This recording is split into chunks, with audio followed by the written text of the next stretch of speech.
నమస్తే welcome to HM TV. ముక్కోటి దేవతలు సంచరించే భూ కైలాసమని, పార్వతీ పరమేశ్వరుల నివాసమని, ముక్కోటి దేవతలు ప్రతినిత్యం స్నానమాచరించు మానస సరోవరమని, ఇటువంటి భూ కైలాసాన్ని జీవితంలో ఒక్కసారైనా మానవ సజీవ దేహంతో దర్శించి తరించాలని ప్రతి ఒక్కరూ ఆకాంక్షిస్తారు. ఒక్కసారి వెళ్తేనే తమ జీవితం ధన్యమనుకునే యాత్ర కైలాస యాత్ర. అటువంటి జీవన సాఫల్య కైలాస యాత్రని ఇప్పటికే 73 సంవత్సరాల వయసులో ఏకంగా 1 కాదు 2 కాదు 9 సార్లు కైలాస యాత్ర చేసిన వారి అనుభూతులు, కైలాస యాత్ర రహస్యాలు, నియమ నిబంధనలు తెలుసుకుంటే ఎలా ఉంటుంది?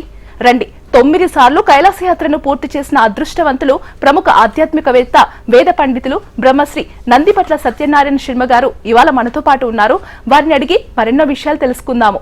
నమస్కారం అండి. నమస్కారం అండి. దీర్ఘాయుష్మతి భవ. థ్యాంక్ యూ సో మచ్ అండి. గురువు గారు, అసలు ఒక్కసారి కైలాస యాత్ర వెళ్ళడం అంటే మామూలు విషయం కాదు. అలాంటిది మీరు 9 సార్లు వెళ్ళి అదృష్టం దక్కించుకున్నారు. అసలు ప్రతి ఒక్కరికి కైలాస యాత్ర అనేది ఒక లైఫ్ టైం అచీవ్మెంట్ అండి. అసలు మీకు ఎలా సాధ్యమైంది? ఇదంతా మాతో పంచుకుంటారా? భగవంతుడి కృప వల్ల 2011లో, అంతకుముందు 2 సంవత్సరాల నుంచి నేను వింటున్నాను కైలాస పర్వతం, కైలాసం ప్రయాణం అని వింటున్నానుగా నాకు ఎక్కడ సాధ్యం పడలేదు. నాకు ఢిల్లీలో 2011లో ఒక ఛాన్స్ వచ్చింది. ఒకసారి వెళ్ళొచ్చాను, నేను మా మిసెస్తో యుక్తంగా వెళ్ళాము. దర్శనం పూర్తిగా మొదటి రోజు అయిపోయింది. 2 రోజున పరిక్రమ చేద్దామంటే విపరీతమైన వర్షం, విపరీతమైనటువంటి మబ్బు గారి, అసలు మొత్తం దోవ కూడా కనిపించలేని స్థితిలో ఉండి అక్కడికి నమస్కారం చేసుకొని తిరిగి వచ్చాను. అరే పరిక్రమ చేయలేకపోయాననే మానసికమైన వేదనతో ఎలా రెండో మారు, అప్పట్లోనే మాకు 1,50,000 రూపాయలు అయినది. మళ్ళీ రెండో మారు ప్రయాణం చేయాలంటే నేను వైదిక వృత్తిలో ఉన్నాను, ఇంత డబ్బును సమకూర్చడం ఎలా ప్రయాణం చేయాలా భగవంతుడు అనుకున్నాను. అనుకోవటమే మనసులో భగవంతులో 2012లో మళ్ళీ ప్రయత్నం చేసి, ఏమండి నేను వైదిక వృత్తిలో ఉన్నాను, నేను వైదిక వృత్తిలో నాకు ఉండబడే మంత్రశక్తి అంతా, ఈశ్వరుడు యొక్క అభిషేకం అంతా నేను ఫ్రీగా చేస్తాను, నాకు నయా పైసా అక్కర్లేదు, నాకు కొంచెం కన్స్ట్రక్షన్ చేయండి అని చెప్పేసి ఉంటే, 1,00,000 రూపాయలు కట్టండి, 50,000 తగ్గిస్తానండి అన్నారు. దాని ప్రకారంగా రెండోసారి వెళ్ళానండి. వెళ్ళి రెండోసారి ప్రదక్షిణ మొదటి రోజున పరిక్రమణ అయిపోయింది. బస్సు రూట్లో వెళ్ళాను. హైదరాబాద్ టు కాట్మండ్ నుంచి నేపాల్గంజ్ నుంచి ఫ్రెండ్షిప్ బ్రిడ్జి నుంచి డోంగువా, నేలం, సాగా ఇలా ప్రయాణం చేశాను బస్సులో. మాకు 18 రోజులు పట్టిందండి. సరే 18 రోజులు పెట్టినా వెళ్ళానని మొదటి రోజున మా శ్రీమతి యుక్తంగా వెళ్ళాను. రెండో రోజున నేను ఒక్కడిగా వెళ్ళాను. ఆవిడ గుర్రం ఎక్కి ప్రయాణం చేసే పరిస్థితి లేక, నా వల్ల కాదు నేను రాలేను, ఇక్కడి నుంచే దండం అని చెప్పేసినది. నేను ప్రయాణం చేశానండి. 2 రోజు వెళ్ళిన తర్వాత 22 కిలోమీటర్లు అండి. 22 కిలోమీటర్లో దగ్గర 18 కిలోమీటర్లు నడిచాను.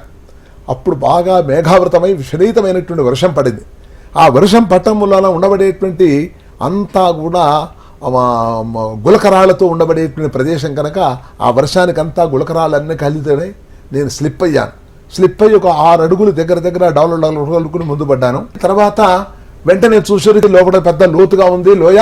ఈ లోయలో పడితే నా ప్రాణం పోయినట్టుగా, భగవంతుడా నాకు అవకాశం లేదని చెప్పేసి మనసులో అనుకునే వరకు వెళుతూ ఉండగా ఒక రాయి కనిపిస్తే కాలుకు అడ్డు పెట్టాను, అంతటా ఆగిపోయాను.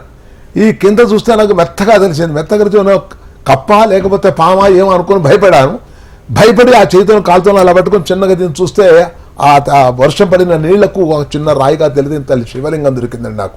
ఆ శివలింగం ఎప్పుడైతే దొరికిందో అప్పుడు పరమేశ్వరుడు నమస్కారం చేసుకున్నాను. పరమేశ్వరుడా, నేను ప్రాణం పోయింది అనుకున్నాను, నన్ను రక్షించావు.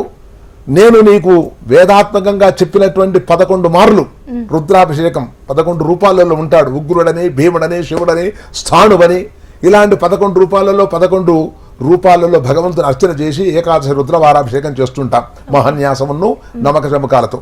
ఇలా నేను 12 సార్లు వచ్చి నేను నమస్కారం చేసుకొని నీ రుణం తీర్చుకుంటా, నాకు ఆ భాగ్యం కలిగించు తండ్రిని దండం పెట్టుకున్నాను. ఆ పరమేశ్వరుడి యొక్క అనుగ్రహం వల్ల 12వ సంవత్సరం పూర్తయిన తర్వాత 13వ సంవత్సరం కూడా వెళ్ళాను. 2013 అయితే 14కు వచ్చే వరకు నాకు షష్ఠి పూర్తయింది. 60 సంవత్సరాలు పూర్తిగా నిండాయి. ఇక దాంతో ఆ రోజు వెళ్ళలేదు. మళ్ళా ఈ కవిత గారని చెప్పేసి ఆవిడ ద్వారానే 5 సార్లు వెళ్ళొచ్చానండి. 5 సార్లు కూడా నాకు ఏ రకమైన ఇబ్బంది ఏం పడలేదు. అయితే ఈ రోడ్డు మార్గం కాకుండా హెలికాప్టర్ ప్రయాణం చేశాను. ఎప్పుడు చేసినా ఏది చేసినా 20 నిమిషాల కంటే ఎక్కువ ప్రయాణం లేదు. ఆ ప్రయాణంలో సావధానంగా వెళ్ళొచ్చి తిరిగి చేసి ఏ ఇబ్బంది పడకుండా తిరిగి వచ్చాను. తర్వాత లాస్ట్ ఇయర్ కూడా వెళదామని అనుకున్న వరకు కరోనా వచ్చి 3-5 సంవత్సరాలు బంద్ అయిపోయింది యాత్ర. కరోనా వచ్చిన తర్వాత మళ్ళా మొన్న ప్రయత్నం చేస్తే మా తరఫు నుంచి కూడా ఒక 2 పురోహితులను ఏర్పాటు చేయండి అని చెప్పేసి ఏర్పాటు చేశాను.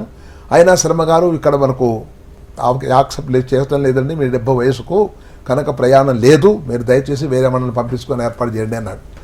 దాంతో వెంటనే బ్రాహ్మణ ఏర్పాటు చేశాను. చేసిన తర్వాత వెళ్ళారు వాళ్ళు. వెళ్ళిన 4 రోజులకి గాయత్రి టూర్స్ ట్రావెల్స్ వాళ్ళు భరత్ కుమారు ఒక వీడియోలో చూశాను వారిని. ఏమని 71-72 సంవత్సరాలైనా నేను స్వాధీనంగా తీసుకొని పోగలను, పర్మిషన్ తేగలను అనేటువంటి బాధ చెప్పాడు. ఎప్పుడు ఆ మాట అన్నాడు, ఈ భరత్ కుమార్ ఎక్కడుంటాడు, ఎవరు ఈయన, ఏమిటి అని నేను ఎంక్వైరీ చేసుకొని ఈయన ఆఫీస్కు వెళ్ళిపోయా. ఏమని ఇట్లా సో నేను పురోహితునండి, నేను 50 సంవత్సరాల నుంచి పురోహితం చేస్తున్నాను, నాకు 12 సార్లు వెళ్ళాలన్న కోరిక ఉండి నాకు 8వ సంవత్సరానికి వచ్చేవరకు ఆగిపోయింది, ఇక ఇంతే అనుకున్నాను, దైవికల మీరు దేవుడు కృపలో ఇలా చెప్పారు, ఈ యాత్ర చేయాలన్న సంకల్పం ఉన్నానంటే ఆయన కూడా ఓకేనండి, మీరు ఏమి ఇబ్బంది పడకండి, మీ సహాయం నేను చేస్తాను, మా సహాయం మీరు తీసుకోండి అన్నాడు. ఓకే అన్నాడు. ఆయన కూడా ఏం మాట్లాడకుండా తర్వాత లాస్ట్ 2025లో వెళదామని అనుకునే వరకు ఏమైందంటే నేపాల్లో యుద్ధాలు జరిగి ప్రయాణాలను ఎక్కడిదక్కడ ఆగిపోయినాయి. దాంతో ఏం చేయలేకపోయాను. అయినను ఆయన ధైర్యం చేసి నాకు వీసా కూడా తెచ్చి ఏర్పాటు చేశాడు.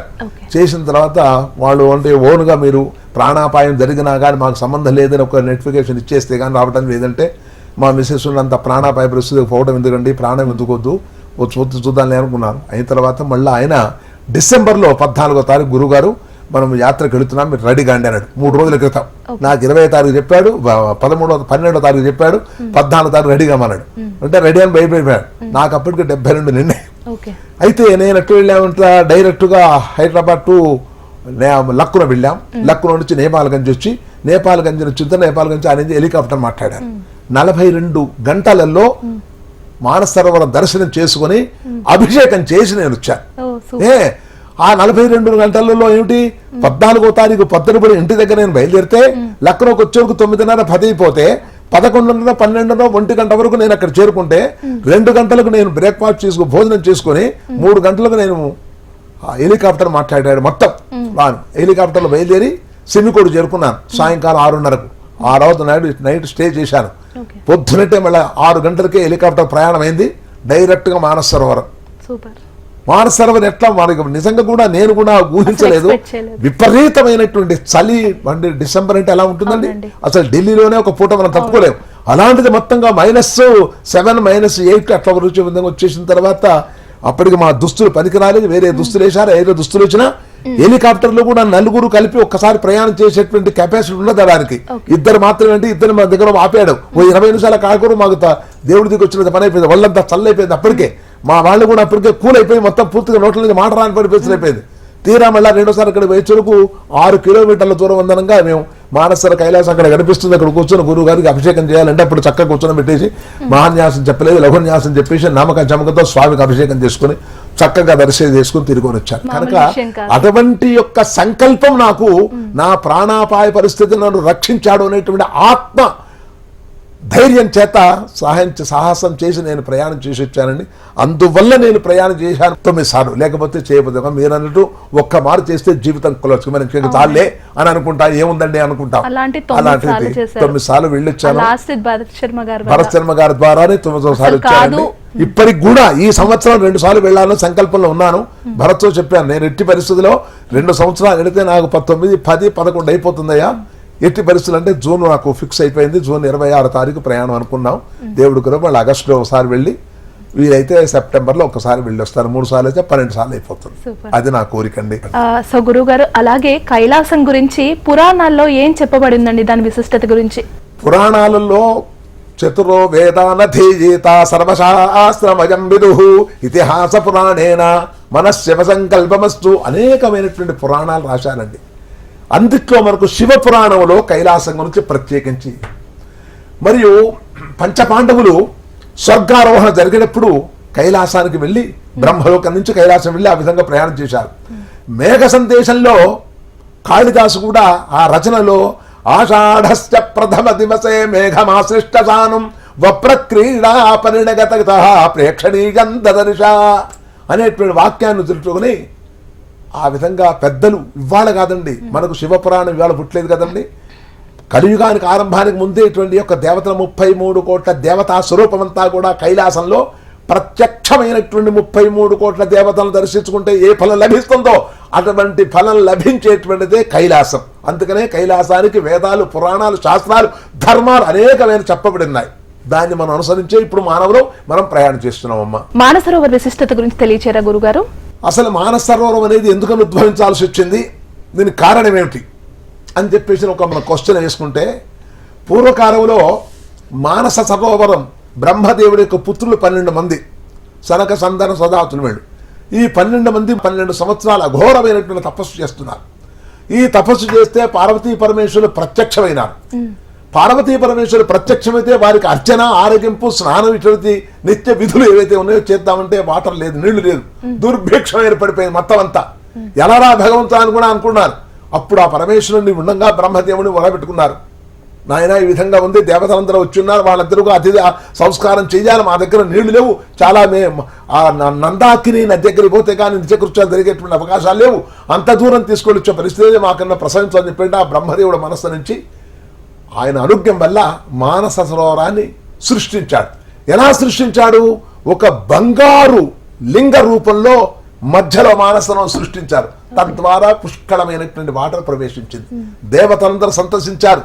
ఈ దేవతలు ఎప్పుడైతే సంతసించారో ఆ మానస సరోవరం వల్ల నీళ్లు ఎప్పుడైతే ఉద్భవమైనాయో 33 కోట్ల దేవతలు ఆ బ్రహ్మదేవుని స్తుతి చేస్తూ నమస్కారం చేశారంట.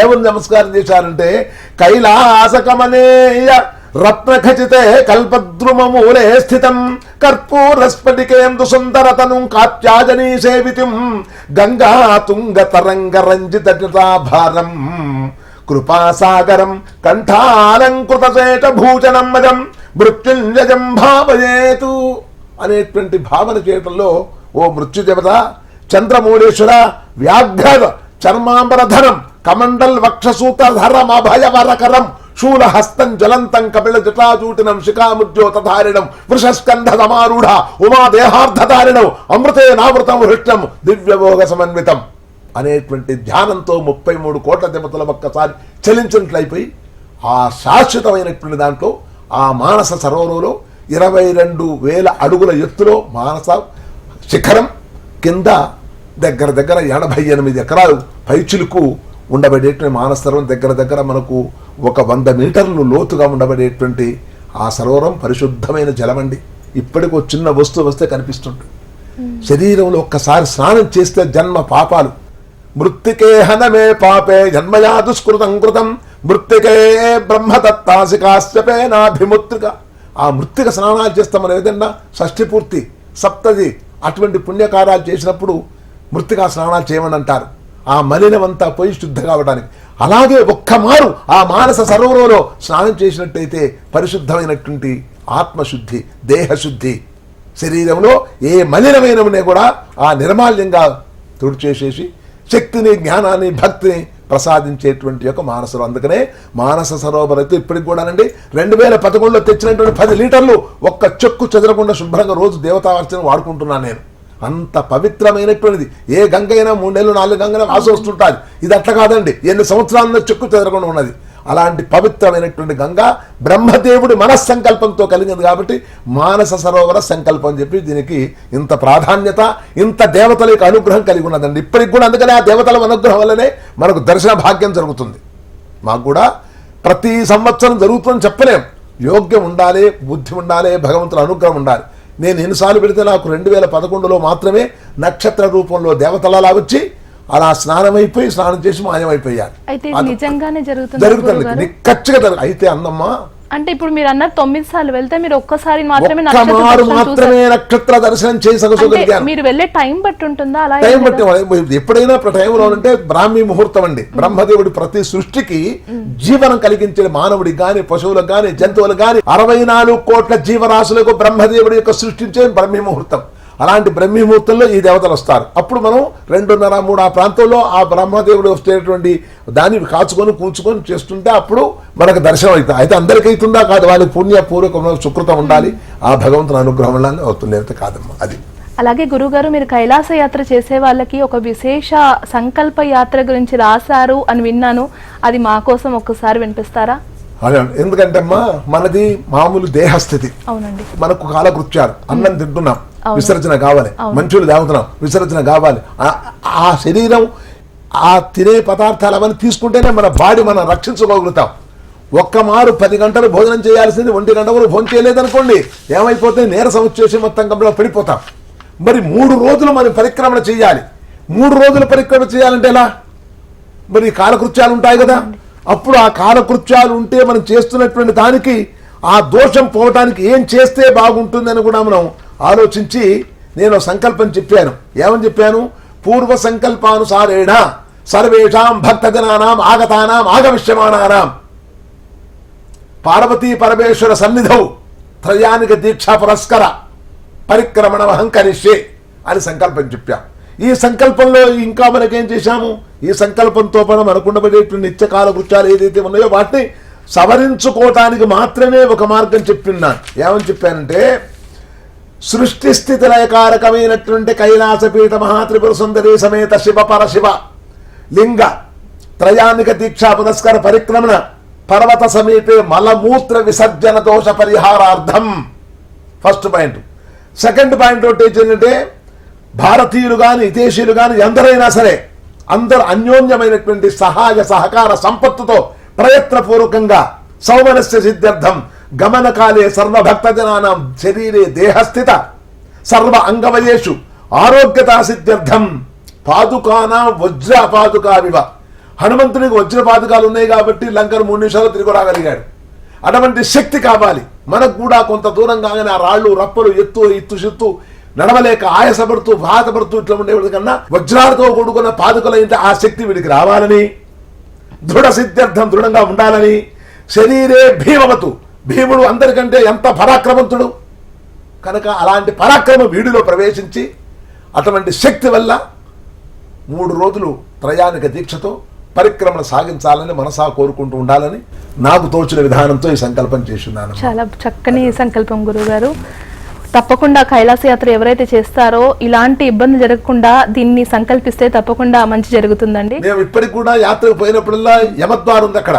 సతీదేవి సతీ సావిత్రి తన భర్త అకాల మరణాన్ని పొందినప్పుడు తపస్సు చేస్తుంది. తపస్సు చేయగా భర్తను తగ్గించుకోవడమే ఆమె లక్ష్యం. పాతివ్రత్య లోపం. అటువంటి పాతివ్రత్య లోపం కాకుండా తపస్సు చేస్తే యమధర్మరాజు అప్పుడు కుడికాలు పెడతాడు అక్కడ. దాన్నే యమద్వార్ అంటారు. ఆ యమద్వార దగ్గర పోతే వీళ్ళందరినీ కూర్చున్నప్పుడు అందరినీ భక్తులందరితో సంకల్పం చెప్పి చేయిస్తుంటారు. అందరితో అభిషేకం చేయిస్తుంటారు. నాకు వచ్చినటువంటి విద్య నలుగురికి ఉపయోగపడుతుంది. అందరూ సంతోషపడతారు. ఏదో యాత్ర అంటే అలా పోయావు ఇలా చూసా ఇలా వచ్చాం కాకుండా ఆధ్యాత్మికమైనటువంటి చింతనతో భగవంతుల యొక్క భక్తి మార్గంతో ఆ 10 నిమిషాలైనా, ఆ 3 రోజులైనా, 10 రోజులైనా ఏదో భక్తి మార్గంగా ప్రయాణం చేస్తే అందరిలో తరింపు దొరుకుతుంది అనేటువంటి భావంతో కూడా నేను అలా చేస్తూ ఈ విధంగా నేను ఎక్కడికి పోయినా అక్కడ అందరినీ కూడా అభిషేకం చేయిస్తుంటారు. అక్కడ మహాన్యాసం చెప్తున్నాను, మహాన్ని చెప్పి అభిషేకం చేస్తుంటానమ్మా. అందువల్ల భక్తులు కూడా సంతృప్తి పడుతుంటారు. చాలా చక్కటి ఆలోచన గురుగారు. అలాగే ఈ కైలాస యాత్ర చేసేప్పుడు ఒకటి గవర్నమెంట్ ఆఫ్ ఇండియా ఆర్గనైజ్ చేసిన కాఠ్మండు ద్వారా రోడ్డు మార్గంలో, మరొకటి హెలికాప్టర్ మార్గం ఉంటుంది. మీరు అన్నారు ఇంతకు ముందు వేరే ట్రావెల్స్ ద్వారా వేరే సర్వీసెస్ ద్వారా మీరు వెళ్ళానని చెప్పారు. ఈ రకంగా మీరు ఏ ట్రావెల్స్ చేశారండి? ఏ మార్గాల్లో మీరు వెళ్ళారు కైలాస యాత్రకి? నేను ఒక 2 సంవత్సరాలేమో మార్గం రోడ్డు ద్వారానే వెళ్ళానండి. అప్పుడు నాకు చిన్న వయసు అప్పుడే 55, 56 ఆ ప్రాంతంలో ఉంది కాబట్టి నాకు పెద్ద శ్రమ అనిపించలే. అయితే 60 సంవత్సరాలు దాటిన తర్వాత వెళ్ళాలంటే ఆ నడక మనం ఈ రోజు 3 గంటలు ప్రయాణం చేయాలమ్మా. 150 కిలోమీటర్ తక్కువ లేదు. ఒక దగ్గర నుంచి స్టేజ్, ఒక దగ్గర నుంచి. ఇవాళ తెల్లారుతాం 4 గంటలు బయలుదేరితే రాత్రి 9 10 అయిపోతుంది. ఆ రూములు తీసుకొని మనం ప్రవేశించి ఆ సామాను సర్దుకొని 11 మళ్ళీ తెల్లారుతాం 4 గంటగా లేవటం. ఈ గంటల కొద్ది కూర్చున్నారు కదా కాళ్ళు నొప్పులు పడటం హూనం అయిపోతుంది. ఇలా హూనమై 3 రోజులు 4 రోజులు ప్రయాణం చేసి యాత్రలో మనం పరిక్రమణ చేయాలంటే చేయకూడదు. శరీరం సహకరించలేదు. అటువంటి సహకరించడానికి కానీ దానికంటే కూడా ఫ్లైట్ ఏ రోజు చూసుకున్నా 25 నిమిషాల కంటే ఎక్కువ లేదు. ఫ్లైట్ మార్గం అనేది చాలా ఈజీ, చాలా సులభమైన మార్గం. ఎందుకంటే శరీరానికి కూడా దృఢత్వం ఏర్పడుతుంది. మనకు కూడా ఒక్కసారి తీసుకోపోరు వాళ్ళు. ఇక్కడ మధ్యలో ఒక్కొక్క నైట్ అక్కడ స్టే చేస్తుంటాం, ఆరోగ్యాన్ని చూసుకుంటాం, దాని విధంగా ఫ్రీగా అవుతుంటాం. ఒక 20 నిమిషాల ప్రయాణం మొత్తం కంప్లీట్గా 24 గంటల్లో మళ్ళా 20 గంటలు విశ్రాంతి తీసుకుంటాం. కాబట్టి మనకు శ్రేయస్గా చేయొచ్చు అండి. నాకు తెలిసినంత వరకు 73 సంవత్సరాలు వచ్చినా పరిక్రమణ చేయలేదు. ఇప్పటికి కూడా నేను పరిక్రమణ నేను ఇంతవరకు గుర్రం ఎక్కలేదండి. ఇంతవరకు నేను నడిచే వెళ్ళాను. ఇప్పుడు కూడా నడిచే వెళ్ళాలనే సంకల్పంలో ఉన్నాను, దృఢ సంకల్పంలో. డోలీలు ఉండవండి అక్కడ, ఏమైనా గుర్రాలు మాత్రమే ఉంటాయి. ఆ గుర్రాలకు 3 రోజులకు కాంట్రాక్ట్ ఉంటుంది వాళ్ళకి. అదంతా వెళతాం. 3 రోజులు మన దగ్గరే ఉంటారు, 3 రోజులు ఎక్కిస్తున్నారు, దిగుతుంటారు, అక్కడ కూర్చుంటారు, పడుకుంటాం. ఆ విధంగా చేసుకోవచ్చు మనం, అలా చేసుకోవచ్చు. నేను ఎక్కలేదు ఇంతవరకు, గుర్రం అయితే ఎక్కలేదు, నడిచే వెళ్ళాను ఇప్పటికీ. అలాగే గురువుగారు, రోడ్డు మార్గంలో వెళ్ళడం ద్వారా మనము అక్కడున్న టెంపరేచర్ కి, అక్కడున్న క్లైమేట్ కి అడ్జస్ట్ అవుతామంటారు కదా, మరి మీరు హెలికాప్టర్ మార్గంలో వెళ్ళడం మీకు చాలా కంఫర్ట్ ఉందని చెప్తున్నారు, దీని ఆంతర్యం ఏంటండి? ఆంతర్యం లేదండి, మనకు ఈ రోడ్డు మీద వెళ్ళేదానికి మీరన్నట్టు రోజుకు 8 గంటలు 6 గంటలు ప్రయాణం చేసి ఆస్వాదాన్ని, గాలిని వాడితే ఆస్వాదించు అని చేస్తున్నాము. ఇదేమో హెలికాప్టర్లో 20 నిమిషాలు పెడితే ఆ రోజు మొత్తం అక్కడే ఉంటామండి. ఇది కూడా 4 రోజులు స్టే ఉంటుంది, ఒక్క రోజు ఫస్ట్ రోజు, సెకండ్ రోజు, 3 రోజులు స్టే ఉండటం మూలాన బాడీ మనకు తక్లాకోట వచ్చిన తర్వాత మొత్తం అక్కడికి 100 కిలోమీటర్ల కంటే ఎక్కువ తక్కువ ఉండదు. ఆ 100 కిలోమీటర్లు వచ్చామంటే, తక్లాకోట వచ్చామంటే మనం పూర్తిగా బాడీ ఫిట్నెస్ గురించి ఒక రోజు మొత్తం విశ్రాంతి తీసుకుంటాం. మరుసటి రోజునే మనం ప్రయాణం చేస్తామమ్మా. కనుక అట్లా ప్రయాణం చేయడంలో ఆ సుఖం ఉంది, కూర్చోవటము, నిద్ర లేకపోవటం, ఈ శ్రమ ఉంది. అందువల్ల నాకు ఏమనిపించిందంటే, ఈ యొక్క రోడ్డు మార్గం కన్నా ఈ మార్గం చాలా అనుకూలంగా ఉంది, సేఫ్ అయిపోతూ సేఫ్ జోన్లోకి వెళ్ళిపోతాము, శరీరం మనకు అనుకరిస్తుంది, చెప్పిన ప్రకారంగా మనకు ఇబ్బంది లేకుండా వెళతామనే భావన నాకున్నదమ్మా. అలాగే గురువుగారు, మీలాంటి ఆధ్యాత్మిక చింతన ఉన్న స్వామీజీలు ఏంటంటే మడి, శుచి ఇలాంటివి ఉంటుంటాయండి. మరి ఇన్ని రోజుల ప్రయాణానికి మీరు ఫుడ్ విషయంలో ఎలాంటి జాగ్రత్తలు పాటిస్తారు? Sri Gayatri tours and travels వాళ్ళు మీకు ఇక్కడ ఎలా సహకరించారు? ఇంట్లో 2 మార్గాలు ఉన్నాయి. ఒకటి వయస్సు ధర్మం. అవునండి. వయస్సులో ఉన్నప్పుడు ఏది తిండి తిన్నా, ఏది చేసినా శరీరం సహకరిస్తుంది. ఒక వయస్సు వచ్చిన తర్వాత మన తినే పదార్థాలు మనకి విషంగా మారుతుంటాయి. అనభ్యాసే విషం విద్య తుచీర్ణే భోజనం విషం అన్నట్టు. కనుక మనం ఇప్పుడు మన కులదేవతలు ఎవరంటే బీపీ, షుగర్లే. 50-30 సంవత్సరాలు కాగానే ప్రవేశిస్తున్నాయి. ప్రవేశించే వరకు సకాలంలో సపోర్ట్ గా ఆ టాబ్లెట్ వేసుకోవాలి. టాబ్లెట్ వేసుకొని ఏదో తినాలి. ఏదో తినాలి, ఏం తినాలి, ఎవరు చేయాలి? అక్కడ హోటల్లో మన హోటల్గా ఉంటాయి, కానీ మన హోటల్గా మన పద్ధతులు, మన మడి ఆచారాలు. కనుక మాకు మా మిత్రుడు సాహిత్యవేత్త కాకనూరు సూర్యనారాయణ మూర్తి గారు మాతో పాటు వచ్చారు. ఆయన కూడా కైలాస పర్వతం ప్రయాణం చేశారు, 3 రోజులు పరిక్రమణ చేశారు నడిచి. కానీ ఆయన కూడా ఆహారం తగ్గించి తినకుండా ఉండే వరకు మొత్తం వీక్నెస్ అయిపోయి ఇబ్బంది పడ్డారు. అప్పుడే మా భరత్ కుమార్ శర్మ వెంటనే ఇబ్బంది పడుతున్నాడు, బాడీ ఇంకేం ఏదైనా ప్రమాదం అవుతుంది, అటుకులు తెప్పించానండి. అటుకులు తెప్పించి, అటుకులతో పాటు పెరుగు తెప్పించి, పెరుగు అటుకులు అదే ఆయన ఆహారం. ఆ విధంగా ఆయనకేమి బీపీ, షుగర్ వగైరా వగైరా ఏం లేవు కనుక భగవంతుడు రహించాడు. నాతోటి కాదని అనుకోండి, నాకు 30 సంవత్సరాల షుగర్ ఉంది, బీపీ ఉంది, నేను అదే అటుకులు తిని ఇదే ఉన్నానంటే నేను పడిపోతాను. నా శరీరం కాపాడుకోవాలేను. ఆచారం అనేది 4 గోడల మధ్య, మన ఇంట్లో ఉన్నంత వరకు ఆచారం. మన ఇల్లు దాటిన తర్వాత లోకాన్ని బట్టి, సమయాన్ని బట్టి ఉంచాలి. అయితే అటువంటి మహాత్ములు లేరా? జిఆర్ స్వామి 2002లో పోయాడు, చిన్నజీఆర్ స్వామి గారు. ఆయన మొత్తం బృందం అంతా 60 మందిని ఎట్ట పెట్టుకుని పోయారు. వంటశాల వాళ్ళు, వాళ్ళంతా పోయారు. వాళ్ళ వ్యాను, వాళ్ళ సామాను, వాళ్ళకి ప్రభుత్వానికి కానీ, చైనా కానీ, వీళ్ళకి ఎవరికి సంబంధం లేకుండా ఆయన వంట, ఆయన తీరి, ఆయన వేద్యం అది జరిగింది.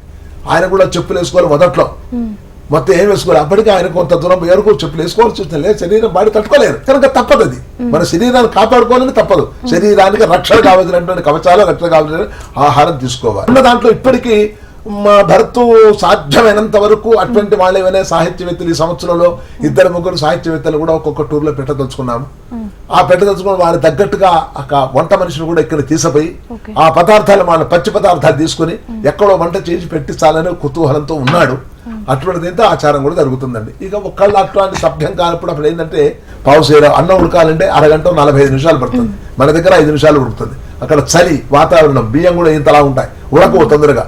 ఆ తిన్నది అరగలేము, తినలేము. కనుక అటువంటిది కూడా కొంచెం జాగ్రత్త పెట్టుకోవాలి.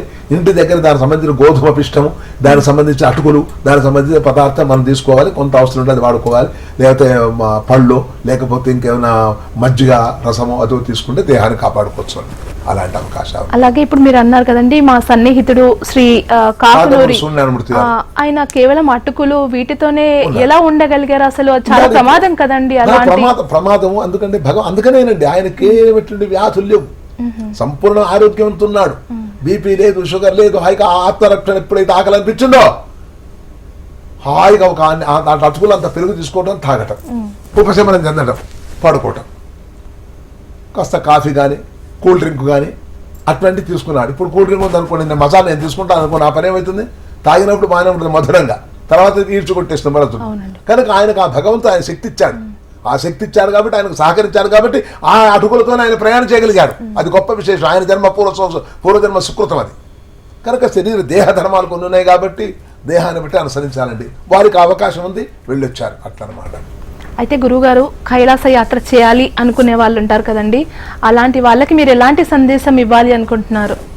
భగవంతుడి యొక్క దర్శనం చేసుకోవటానికి మాత్రం పూర్వజన్మ సుకృతం ఉండాలండి. దైవ రుణం, పితృరుణం. ఈ దేవతల యొక్క రుణం తీర్చాలంటే ఇలాంటి యొక్క 33 కోట్ల దేవతల యొక్క స్వరూపమంతా కైలాసంలో నిమగ్నమై ఉంది కాబట్టి ఈ మానవ జన్మ ఎత్తిన తర్వాత ఒక్కమారు గనుక కైలాస పర్వతాన్ని దర్శనం చేసుకొని ఒక్కమారు కైలాసంలో మానసరోవరంలో స్నానం చేస్తే సమస్త పాపాలు పోయి ముక్తి కలిగేటువంటి అవకాశాలు లభిస్తుంటాయి. కనుక ఆ ముక్తి కలగడానికి జన్మ ఇదే కదా. ఎంత డబ్బున్నా, ఎంత హోదా ఉన్నా, ఎంత ఐశ్వర్యం ఉన్నా, ఎన్ని సంపదలు ఉన్నా, ఎన్ని భాగ్యాలు ఉన్నాను, ఈ మానవుడి ప్రతి వాడికి చివరికి వచ్చేరు ముక్తి కావాలి. ఎంత నాస్తికుడైనా, ఎంత ఆస్తికుడైనా భగవంతుడి యొక్క కరుణ కావాలి. కరుణ కావాలంటే ఆయనకు సేవ చేయాలి. ఇలాంటి అవకాశం మనకు ఉంటుందా అండి? బ్రహ్మలోకం ఉంది. ఇప్పుడు బ్రహ్మలోకం వెళ్ళగలమా? అసలు సాధ్యమవుతుంది. మనకు ఆ దేవతల వల్ల అయినది, మానవుల వల్ల కాదు. విష్ణులోకం ఉంది, వైకుంఠం. వెళ్ళగలమా? మనం ఏం చేస్తున్నాం? వైకుంఠ మార్గం తిరుపతి ఉంది, దాని పక్కనే వైకుంఠ క్యూలు లైన్ అని పెట్టాం. ఆ వైకుంఠుడి యొక్క నారాయణమూర్తి స్మరణ చేసుకుంటేనే వెళితే భక్తి జ్ఞానం ఉంటారు. కనుక ఈ యొక్క శారీరకమైనటువంటి మాంసముద్దతో కూడుకున్న శరీరంతో, ఈ నేత్రాలతో చూసే భాగ్యం ఆ భగవంతుడు 33 కోట్ల దేవతా స్వరూపమైనటువంటి మానస స్వరూపం ఒక్కడి మార్గే దానికంత ప్రాధాన్యతనిచ్చున్నాడు. కాబట్టి అంతటి ప్రాధాన్యత వల్ల తప్పకుండా అందరూ భక్తులు వెళ్ళి దర్శనం చేసుకొని జన్మను ఆ విధంగా సుకృత కర్మను పూర్తి చేసుకోరాలని కోరుకుంటున్నానమ్మా. అలాగే ఈ మానసరోవర యాత్రికులందరూ కూడా చక్కగా ప్రయాణం చేయొచ్చు. ఏ ఆటంకం ఉండదు, అధైర్యపడాల్సిన పని లేదు. అందులో మాకు గాయత్రి టూర్స్ అండ్ ట్రావెల్స్ వాళ్ళు వైభవపేతంగా ప్రయాణం చేయిస్తాడు భరత్ కుమార్. నాకు ఆ ఆత్మవిశ్వాసం ఉంది. నేను నా పురోహితులను చాలా మంది చెప్పాను, ఇప్పటికీ 20-30 మంది వస్తున్నారని చెప్పి మా బుక్ అయి ఉన్నారు అందమ్మ. అందుకనే దానికి అంత ప్రాధాన్యత ఇచ్చిన కారణం అదనమాట. గురుగారు, చాలా సంతోషం అండి. కైలాస యాత్ర విశిష్టత గురించి మా హెచ్ఎంటీవీ ప్రేక్షకులకు చాలా చక్కగా వివరించారు. మీకు ధన్యవాదాలండి. నమస్తే. చాలా సంతోషమ్మా. మీకు కూడా మీ టీవీ హెచ్ఎంటీ టీవీ ఛానల్ ఉండబడేటువంటి అందరికీ కూడా శుభాశీస్సులు. మీరంతా నిరంతరం భక్తి మార్గంలో ఇలా ప్రచురణకు మీరు సన్నుద్ధులై భగవంతుడు మీకు ఆయురారోగ్యైశ్వర్యాలను ఇవ్వాలని కోరుకుంటున్నాను. నమస్తే. మంగళాని భవంతు. చూశారు కదండి, ఇది వాటి ప్రత్యేక కార్యక్రమం కైలాస మానస సరోవర యాత్ర. చూస్తూనే ఉండండి హెచ్ఎంటీవీ. నమస్తే.